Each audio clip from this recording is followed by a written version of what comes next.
All right, we are live with my boy Clark Raymond, man. Clark Raymond, what's going on, bud? What's up, Cliff? Welcome to the Blended Lines interview, man.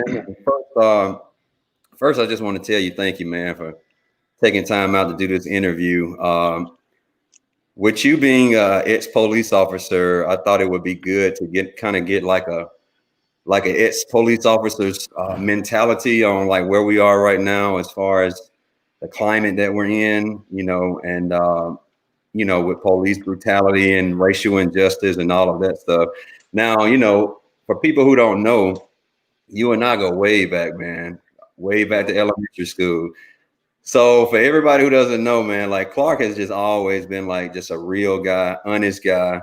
Uh, he's never been a racist person. I mean, I can vouch for that. He's been like my best friend since like sixth grade.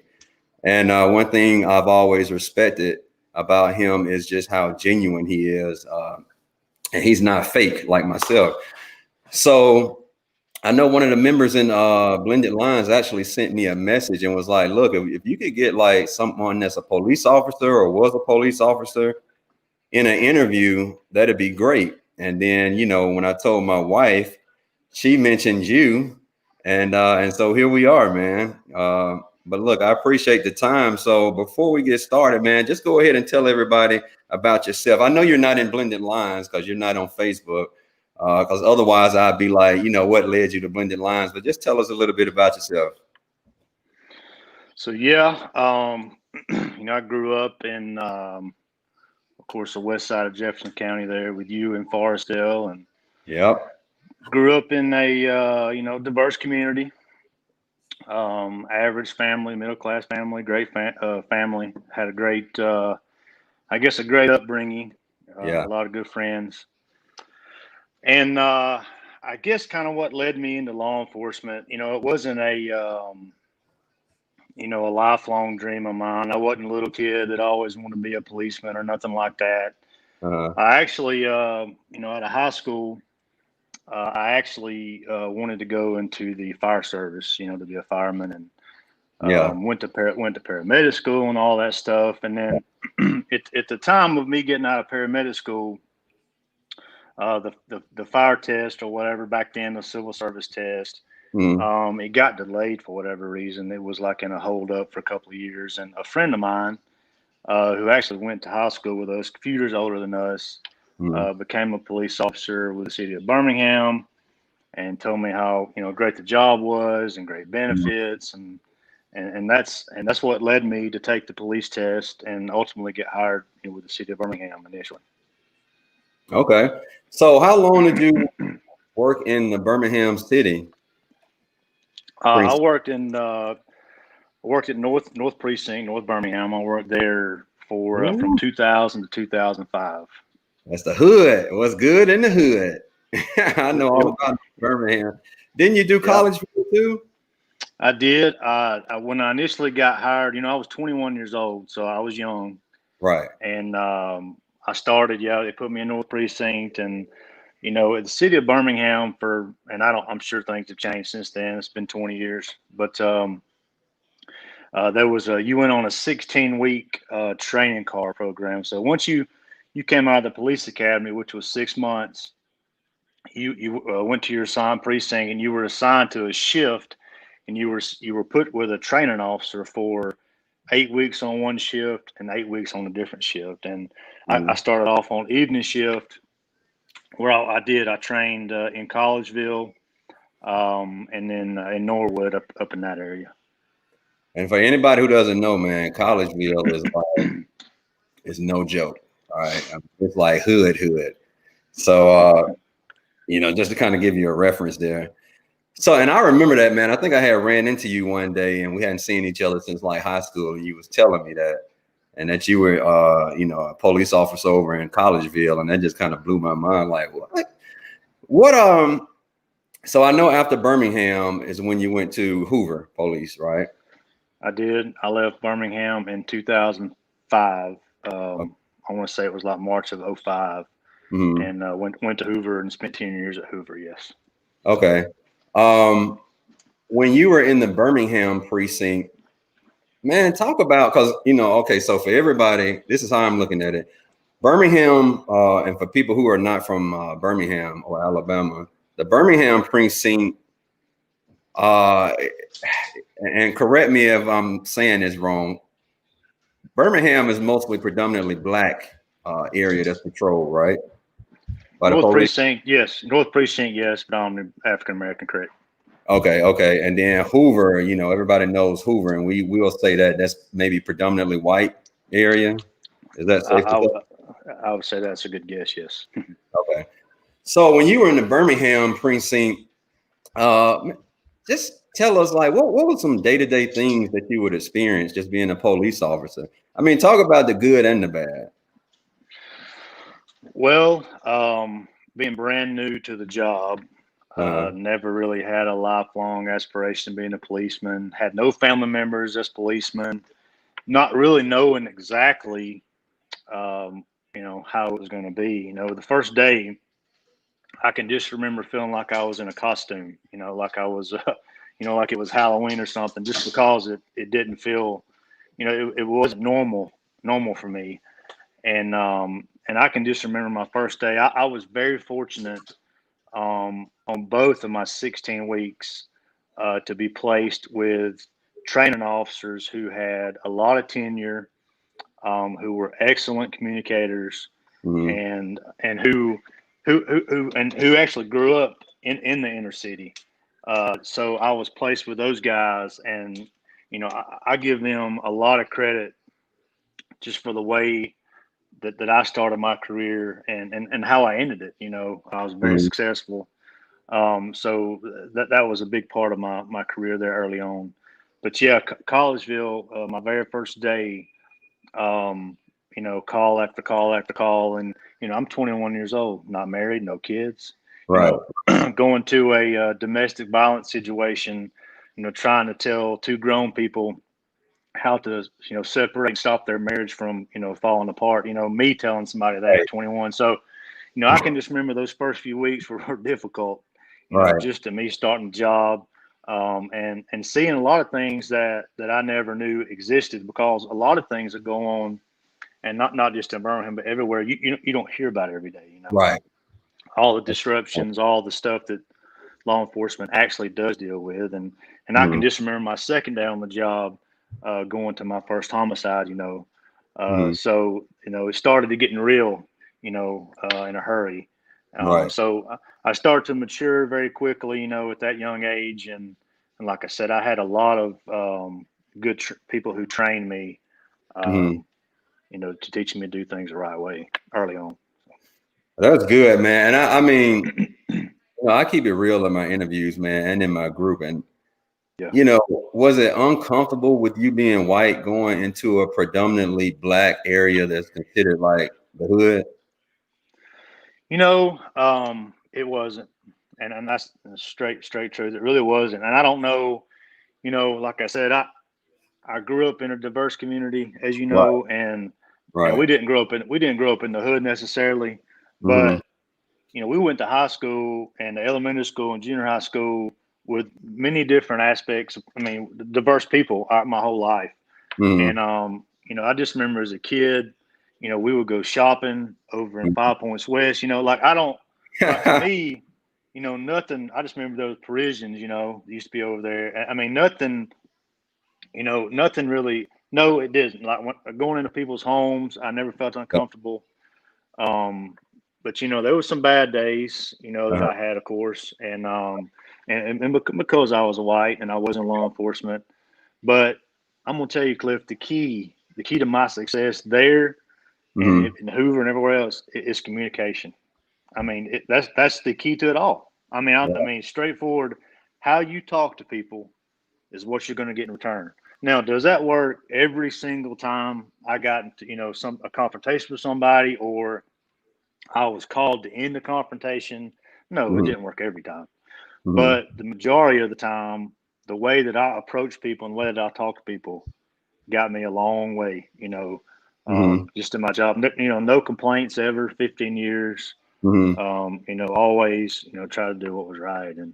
but yeah, I mean, there were plenty of times that because of my color, it was difficult. I've been Mhm. called every name in the book, early on, but as in law enforcement, the police academy at Birmingham Mhm. was great. We had good leadership there, and there's just that fine line that as a law enforcement versus a regular citizen. If somebody were to approach you on the street and with your family and shove you down, Mhm. you know, there's a lot of inside, that you're going to have to control, right? Right. Whether you jump on the guy or run or fight or flight. Well, in law enforcement, you have to know how to manage that. Right. And, when somebody were to push me down, I have to think fast. In law enforcement, Mhm. you have to think fast. You've got to think critical. You've got to be smart. Mhm. That's where training comes in. That's where, my training officers, the academy, that's where things started to, how I was brought through the process, I think Mhm. helped me out in that aspect. No, dude, I 100% agree with you on the communication part, man, which is why Blended Lines was even started. Was I just got after George Floyd, man, and you know me, Clark, like I've always been kind of like a jovial person, caring person, friend to everybody. I haven't been racist or anything like that. And it's a nice guy, probably too much of a people pleaser at some point. But after George Floyd got murdered, man, I just remember for 2 weeks I was just like pissed. You know what I'm saying? And I didn't like feeling that way. Right. Um, and so I created Blended Lines because I saw an opportunity to create a safe place where people of all races can come together and get educated. And that was the whole purpose behind it, man, was education. Because I felt like I was like, man, the issue is people just don't understand, or they're not educated on the other race. And so I started it on the whim. Long story short, man, in less than a month, we're almost at 1,000 people. Uh, you That's know, uh, awesome. Right. yeah, all races, white, black, Asian, and you name it. And the beauty of it is that we talk about everything, man. The controversial stuff, the stuff that you can't go on your regular Facebook page and talk about without getting blasted. We talk about it in Blended Lines, and so that's the beauty of it.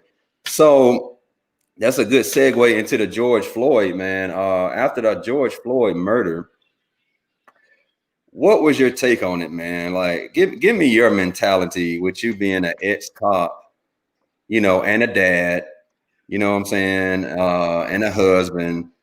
What was your perspective after that incident? Well, in my law enforcement career, this wasn't really the first time that something this tragic has happened. It's I'm glad you you know said that, man. multiple incidents, right? Right, right. Um, and my first, I remember getting the video via text somebody had sent me, and it was extremely disturbing, right? Um, it was extremely disturbing, and you know, the broad picture of it, right?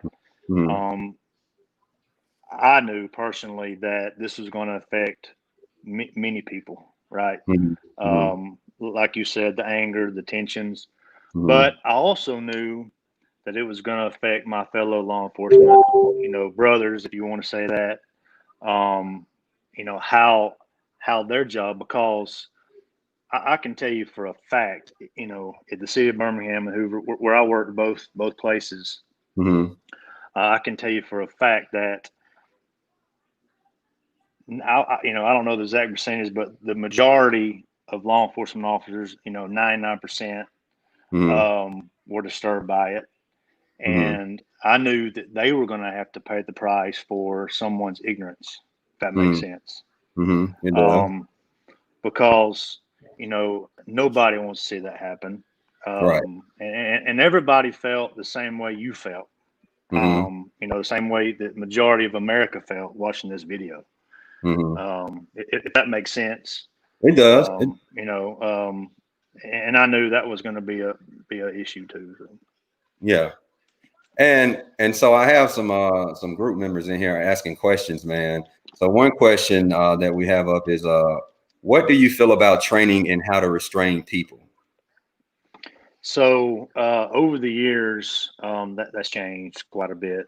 Uh-huh. Um, I've been out of law enforcement for about 5 years, and I don't know the current trends or the training. I'm not sure exactly what's being taught now, but Mm-hmm. over the years, when I first started, there was a certain type of technique you would use, and then as the years went by, that something else was brought in. Mm-hmm. And the restraining techniques, in the police academy when I was there, you were always taught to do, one thing higher than what was being done. So Mm-hmm. I know lately you've seen a lot. Tasers were introduced right as my career was when I was kind of leaving Birmingham. So that was probably '04, '05 or whatever.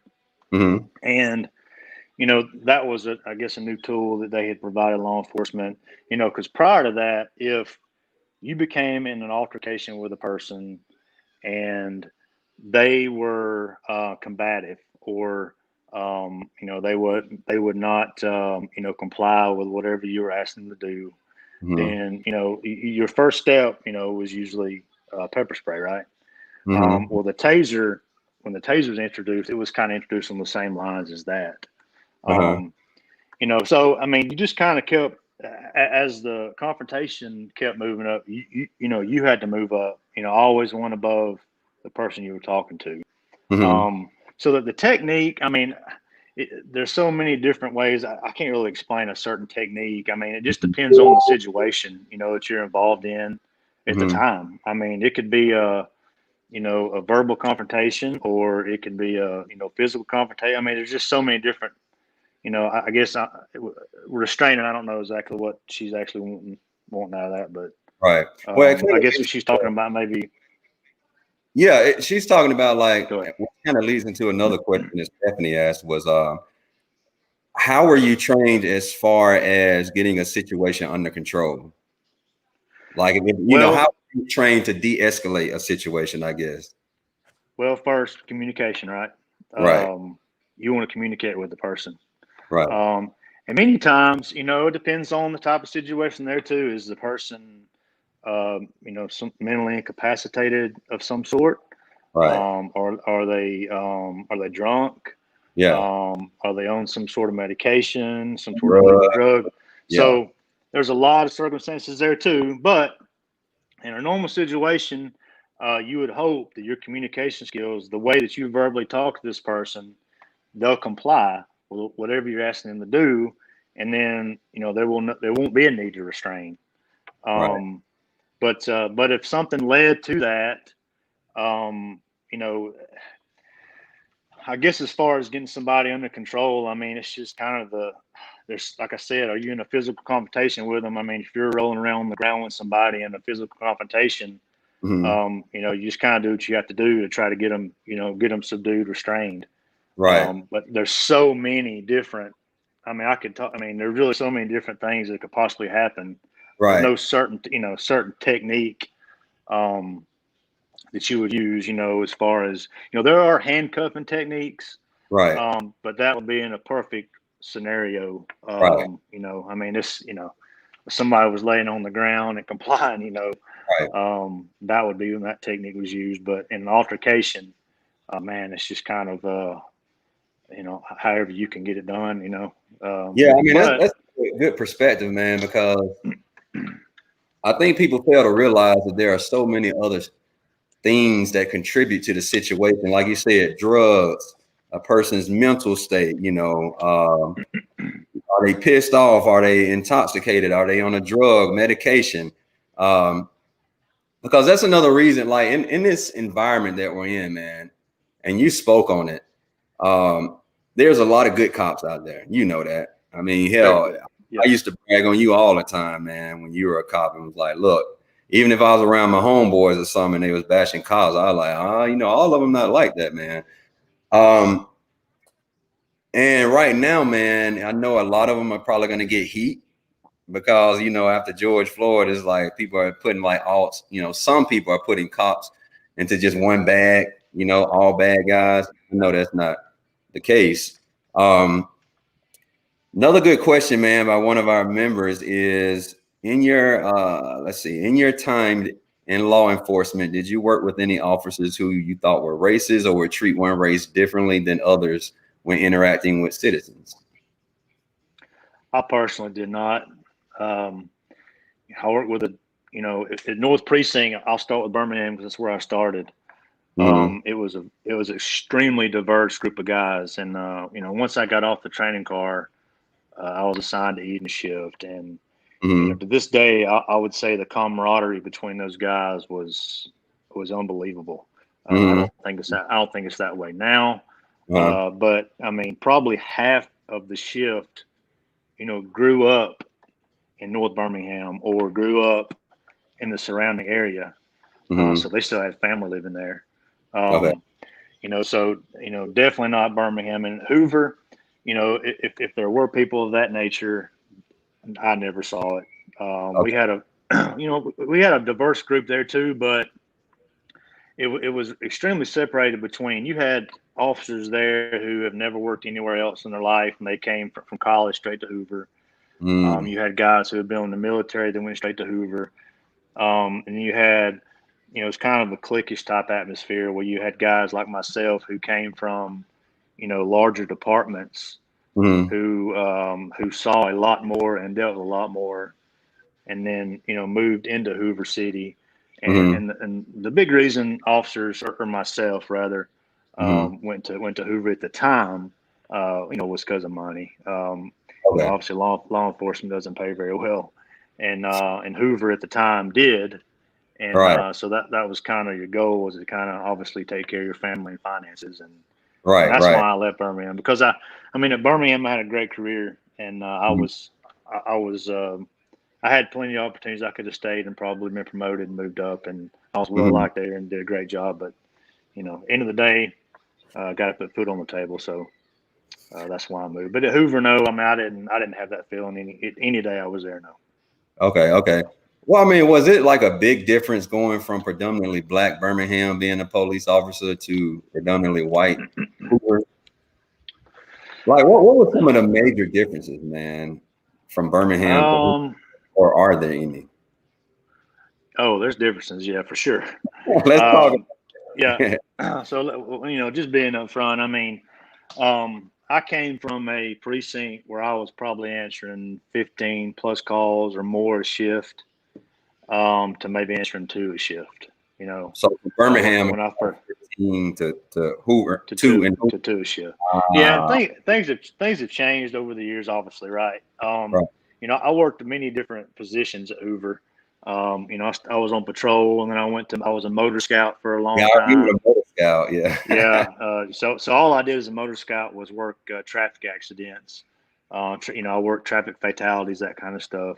Mhm. Then I moved into investigations where I worked property crime, and then my last assignment there, I was in robbery homicide. So I kind of worked my way up through the chain there before leaving.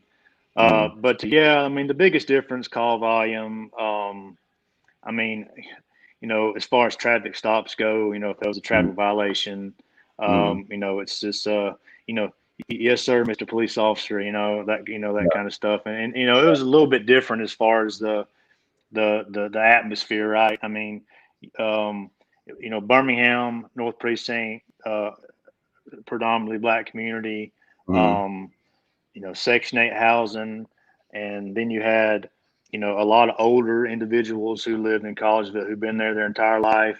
It was diverse in that aspect, but then you go to Hoover, and then you've got $1 million homes, and you've got middle class, and then you also had Section 8. So Mhm. it was diverse, but just Mhm. a different atmosphere, I guess, if that makes sense, maybe.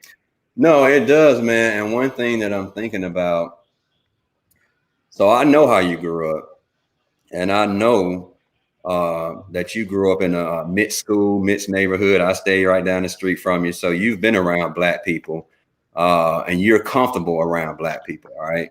Um, do you feel like that was an advantage for you when you were working in Birmingham, being around all the, predominantly black people, and because you were already used to being around black people, do you feel like it was an advantage for you to like talk to them and know how to handle the situation, opposed to 100%. somebody who came from like an all white? 100%. Yeah, I Yeah. 100% agree. Yeah, I definitely. I guess the story, I was telling you at Birmingham, a lot of my coworkers there grew up in North Birmingham, and like I said, still have family there. So, I worked as a young new officer. I had to work weekends, Mm-hmm. and of course on Sundays after church, one of my coworkers' grandma lived in Collegeville. Well, they would cook Sunday dinner, So every Sunday after roll call, we go straight to grandma's, Ooh, and boy. yeah, Ooh, yeah, boy. for real, yeah, no doubt. You had that And real so black again. that's right. So I mean, that's how normal, honestly, it was to me. And see, people in Yeah. the community, yeah, I mean, you had some bad apples. Don't get me wrong, but Mhm. there's a lot of good people in those communities, that do appreciate law enforcement. I just remember going every single Sunday to his grandma's house. We would eat dinner, kids be playing. I mean, it was like almost like a semi-off day for me, kind of, Right. just kind of relax, sit back, and and hang out. And so I got to know a lot of people in that neighborhood Mhm. just from that aspect, which Yeah. in turn helped me do my job, you Right. know, and that comes back to communication. You Right. know, Right. they know me, I know them, they know where I stand. So that's I guess a unique story. Yeah, man. I mean, I think it's so important for people to realize, and you said it, man, it's all about how you talk to people. You know what I'm saying? Right, If you come off as angry and upset and argumentative, you know what I'm saying? Then the individual is going to be in a defensive manner, right? right. So I think that's the key, man. And knowing how you are, man, is I can see you doing well in Birmingham, but what kind of concerns me is like if it's if it's an officer from like, grew up in Coleman or from a predominantly white area, and then they are going into a predominantly black area. They don't know the culture. They don't have the education, you know what I'm Right. saying, that you had growing up around black people. So really on both sides, you got a lack of education, and lack of education means fear, right? So it's Yep. already it can turn real ugly just from the beginning, man.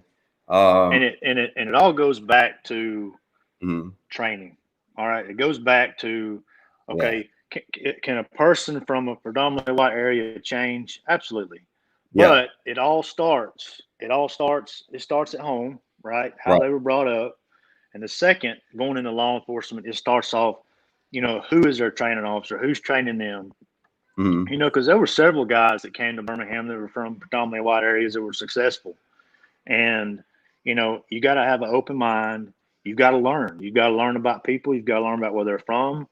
Mhm. But, having that training officer, having that person to guide you is very, very, very important. And like I said, when I was with the city of Birmingham, that's what Mhm. we had. And, also Birmingham is the guts of civil rights, right? I Right. mean, Birmingham is home to that. So, in the Right. police academy, you know, I had as growing up basically in Birmingham, I've had gone to the Civil Rights Institute before. I knew what was there. We learned about it in school, but other areas may not. Right. And during the police academy, that was part of our academy. We went to the Civil Rights Institute, our whole academy class, and you did have people from Coleman and other areas that predominantly white that did go through that did have Wow. an eye-opening experience. You know what I mean? That did see something that they may not have seen before. And I think that hit home to a lot of guys, and I think that's why those guys were successful because you got to learn, the history, you got to know about people, and you got to know where they're from. That's so fascinating, man. Like I didn't know that training camp took them to the Civil Rights Museum. That's huge, Yeah, man. and I don't know. That was back in 2000 Yeah. when I went to the police academy, but I'm I'm not sure if they still do it, and I'm sure they do. But Yeah. yeah, that was part of our training. We went through that Mhm. that tour, and Like I said, I had already gone through it just Mhm. because I was from there. But a lot of guys in my class were not from Birmingham, Right. and Right. and it was an eye-opening experience for them, as Yeah. well. So. Right. That's what I was gonna say, man. I mean, I hope they still do it. Because yeah, if you've never been to the Birmingham Civil Rights Museum, man, it touches your soul, regardless of Oh, what race for you sure. are. And I mean, it's very graphic and pictures, and yeah, it'll get to you, man. But so Amy Strickland, you remember Amy Strickland I do, from? yes. So Hmm. she's in here watching, and she said, what changes in training do you suggest be implemented that could help with the senseless murders that have been happening? Or do you feel like there's any additional training or anything that needs to be changed from a training perspective to prevent these murders? So that's a big. Thank you, Amy, for the large question. You know, Um, our alumni go bring it, man. yeah, So yeah. She got me on it. So that is a very large topic. Okay, so do I think that the training that's implemented now is accurate and takes people in the right direction? Yes, it does. right. This is the decisions that people make. Okay, that nobody can control. Right. So Mm, going to George Floyd, that officer or that law enforcement officer, he wasn't trained to put his knee on Mr. Floyd's neck, right? I mean, that's not something that law enforcement is trained to do. oh, so Um, that's not something that and look, this is just me asking because yeah, I have no idea. like I So they said, train people to in do my no people, you don't put your knee on someone's throat or neck. Okay, so that's something that you know is not taught. So that gentleman went outside of that officer went outside of I wouldn't even call him an officer, but that guy went outside of his training to do what he that. did. So Mm, the training that's implemented, and like I said, during my 15 years was good training. It taught you what to do. It taught you what not to do. But this is mm-hmm, the decisions of those officers at the moment. mm-hmm, And a lot of stuff, that decision that officer made that day or that guy made that day was not correct. We know that, right? But and there's many, like I said earlier, there's so many different scenarios that come into play with the people that you're dealing with. mm-hmm. It's and some of those decisions on officers' parts have to be split second. Right. Um, and I know, as far as using your firearm versus taser versus mace, Mm-hmm, sometimes that stuff can escalate so fast, and you just hope that your training is kicked in mm-hmm, enough to make the right decision, and I know a couple of years ago, maybe it's been longer than that now, some representatives from the media went into one of those. A lot of police academies, a lot of larger departments have those simulators mm-hmm. to put you in different scenarios, and they even had problems. The media did, you know, whether to say, "Hey, is that a gun in his hand or is that a phone in his hand?" Yeah. And it's those type of decisions, and you just hope if you're put in that situation that you make the right decision. And Right. so I guess going to her question, I mean, the training that's implemented now is academy do train officers make decisions that you hope that they're early on in their career that they've had influences on them to do the right thing. If that makes sense. It does. It does. Um, so where do you think the whole because I didn't know that the whole knee on the neck thing was part of training.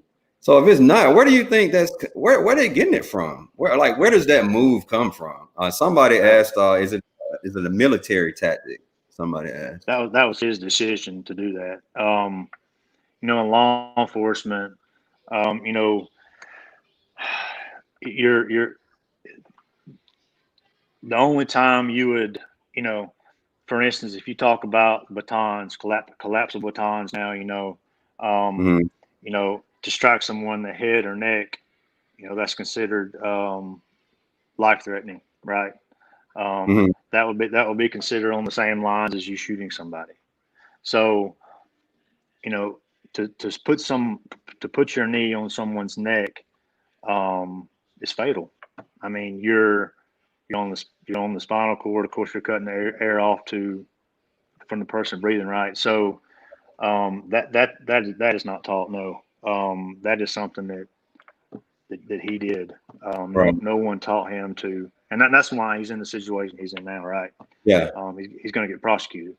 Right. Right. So, And I mean, and the reason I asked, man, is because I've seen other videos of officers putting their knee on somebody's neck. So that's why I thought it was a part of training, to be honest. Now, of course, I'm watching this in media, and media is going to take everything bad and put out there. I was just genuinely trying to get to the bottom of, like, where did the knee come well, the from? knee should be in between the shoulder blades. All right. So Oh, if some, on yeah, the right, shoulder. not on the neck, no. Okay. And now, if somebody's fighting, could the knee slide up? Sure. I mean, Yeah. like I said, there's so many scenarios. If you're having to physically restrain somebody, Mm-hmm. on the ground trying to get them handcuffed, Mm-hmm. you do put a knee in somebody's in their back, to Mm-hmm. try to get their hands back around to get them handcuffed. And if someone's fighting you and trying to turn over or whatever, you Mm-hmm. know, if the knee slides up to the neck, so be it. But it needs, you need to readjust or, whatever the situation you're in. But that's not something that's taught. No, it needs to Right. be on the back, trying to hold the person down to restrain them that way. Right. And then you only need to do those tactics until you get them cuffed, right? Is that how it goes? That's correct. Once a person's handcuffed, it's over. Okay. Um, and that's where training comes in again, right? Training comes in at this point. So, once the subject's handcuffed, um, everything should de-escalate. You, Mm-hmm. you need to flip the switch Mm-hmm. to back to communication mode. Mm-hmm. Talk to that person Mm-hmm. and let them know what's going on. Mm-hmm. And that's it. No more, no more anything but Right. communication at that point. Right. Man, what do you, I mean, and I know some of these are new questions, man, but see that's why I don't even like to really write questions down before I do these interviews, man, because I'm kind of a person, like, I like to wing stuff, do it real time. Um, in your opinion, what do you think can be done, if anything, at this point to bridge the relationship between police officers and the community?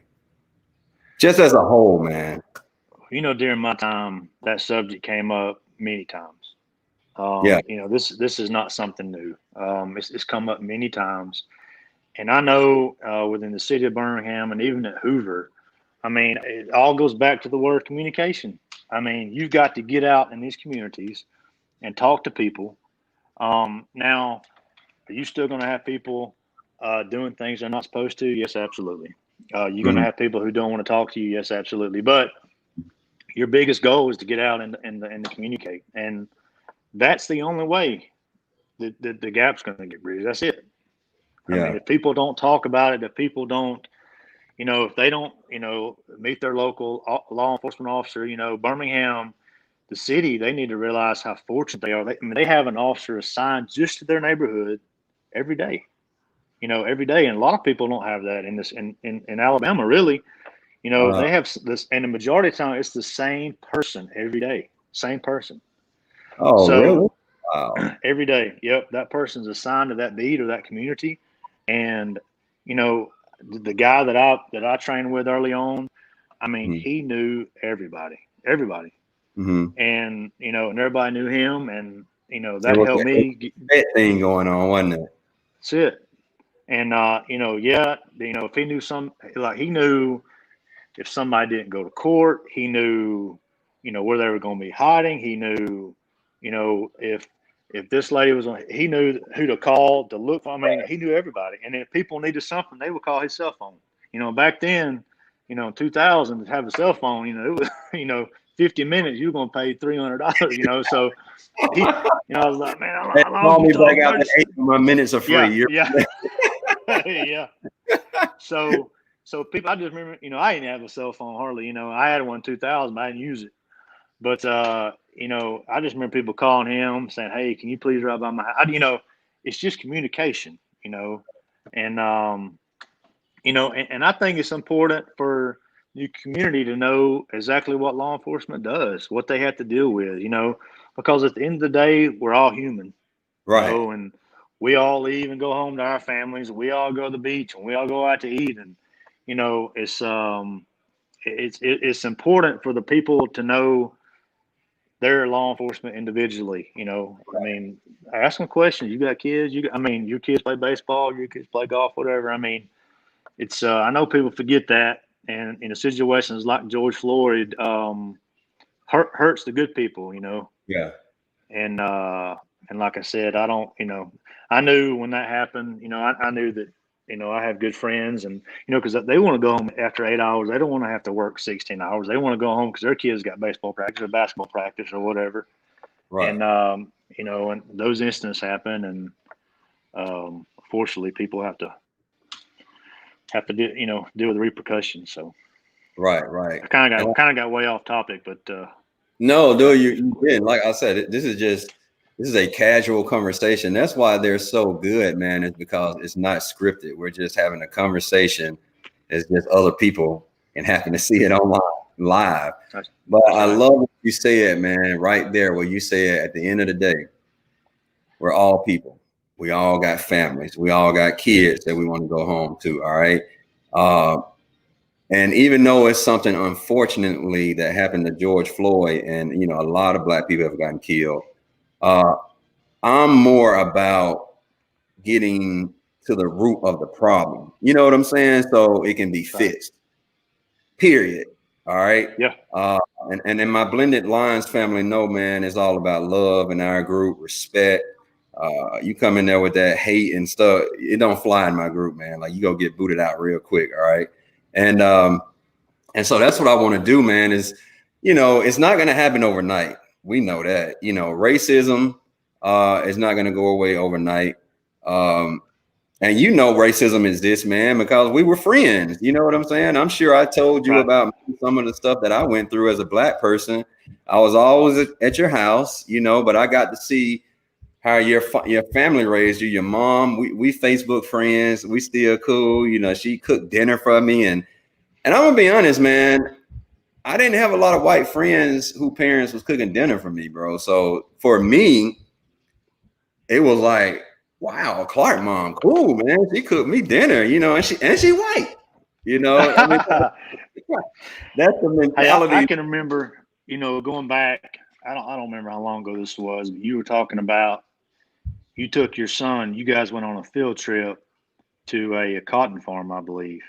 Yeah, And you were telling me how emotional you were, you know, and you know that hit something home with me, man. I got to thinking about it, yeah. and you know, I educated my son, you know, at that time, you know, Wow. on you know, so I remember stuff, man. You know, I just remember you talking to me about that. Yeah, dude, I And forgot all about that, man. But so man, I don't kudos, forget, man.